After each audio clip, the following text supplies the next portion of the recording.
тут у мене буде комната, тут ми все тонко будем играть. Самые младшие уже присматривают себе комнату. Детей в семье Мардановых 7, и в новом доме места хватит всем. Его строят на месте сгоревшего.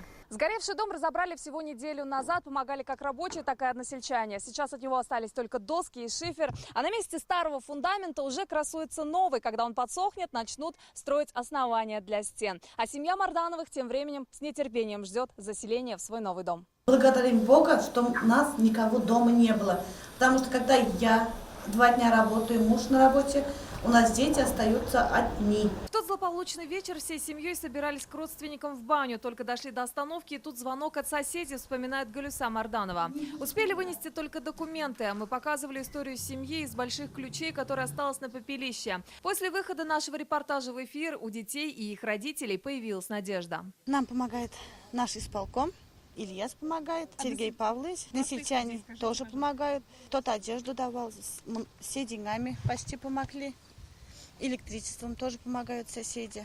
Ассоциация мусульман тоже нам деньги отправили, да, больше 100 тысяч отправили. Мардановы обратились за помощью в администрацию Зеленодольского района. Им предложили временное муниципальное жилье, но семья предпочла съемную квартиру. Муниципалитет моментально оказали помощь из резервного фонда и также обратились к населению с просьбой поддержать, помочь этой семье.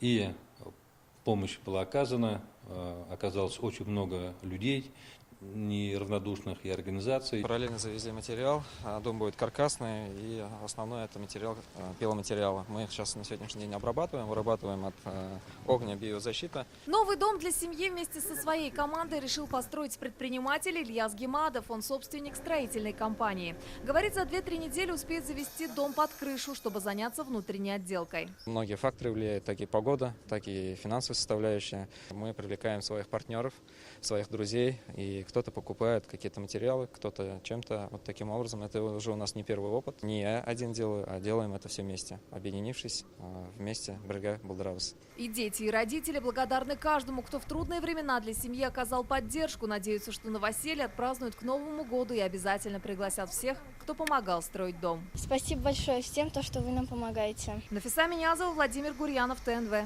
Зеленодольский район.